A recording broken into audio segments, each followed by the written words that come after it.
Listen up. This just in. All the gossip. The Rumor Report. Gossip. With Angela Yee. It's the Rumor Report. The Breakfast Club.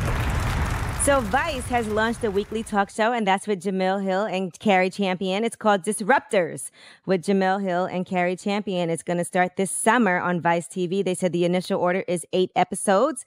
It'll be the biggest topics and headlines of the week from the worlds of culture, politics, sports, and business. And they'll be open to all kinds of guests. Here is the trailer for their new show. Hey everybody, I'm Carrie Champion, that is Jemele Hill, and we are Black women. Think about how many shows on TV right now or that you've ever seen feature 2 Black women whose opinions are actually driving the show. For so long, people have thought of Black people as the same and think that we always have the same thoughts and think that we always move the same way. So the hope in this show is to talk about everything that is uncomfortable, because that's the only time you have real change. I think that show's going to be dope. Dope. Both of those women are smart and bring a lot to the game. I'm excited about that. Yeah, me too. So let's make sure we support and watch that show on Vice. Absolutely. All right. And also, let's shout out to August Alsina. He has a new project that's out today, The Product 3. That's the follow-up to his 2015 album, this thing called Life.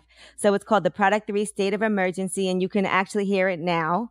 It's available. And he also has a documentary. It's a 5-part documentary. It's called State of Emergency, The Rise of August Alsina. It talks about his upbringing as a crack baby, the death of his father, his sister, his battle with an autoimmune disease that almost killed him. Remember, he had to learn how to walk again.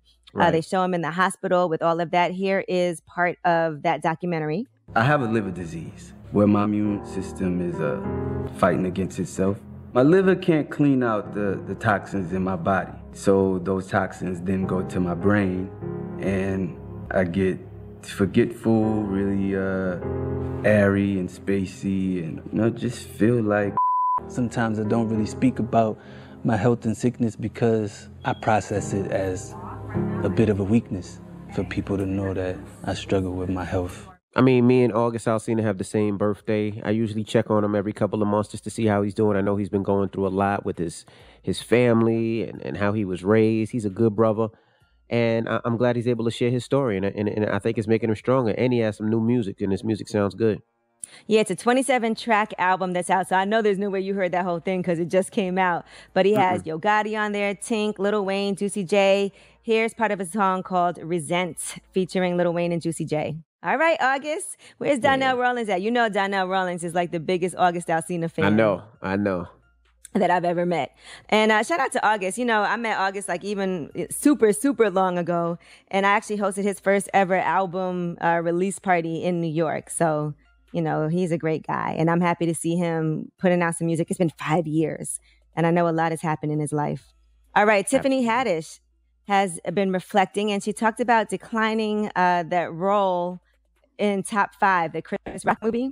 I know you saw Top 5, right? It's probably the role that Carly Red had in the movie. But she says that, she felt like it was disrespectful and that she had standards early on in her career. Yeah, she said the character was put in a sexually demeaning situation, one that she would never be down for in real life. And she said this during a recent roundtable style interview with The Hollywood Reporter. Now, in addition, Tiffany Haddish is talking about the experience that she had with a police cadet who raped her when she was 17 years old. Here's what she had to say on Vivica Fox's podcast. You were raped by a police cadet when you were just 17 years old? Yes. God, girl, you done had some bad-ass experience with police. And then I dated him for a minute thinking I could get some type of revenge. Not the rapist, but it was different police officers that I thought like they would help me get revenge on that guy or my stepdad because he, did what he did to us, to the family, and no, nothing. Just lost this little bit of my soul. Damn, that's so crazy. And, she's never talked about who that person was. I know a lot of people always are like, oh, if this happened to you, why didn't you say something at the time? And, it is really difficult to actually reveal certain things for a lot of women. Some women might never even discuss something like that openly. So I do commend her for being able to let people know what happened. She said she lost a bit of her soul when that went down, and she explained what the after effects of that was and her trying to just deal with that. So, shout out to Tiffany Haddish. Absolutely. All right. Well, I am Angela Yee, and that is your Rumor Report.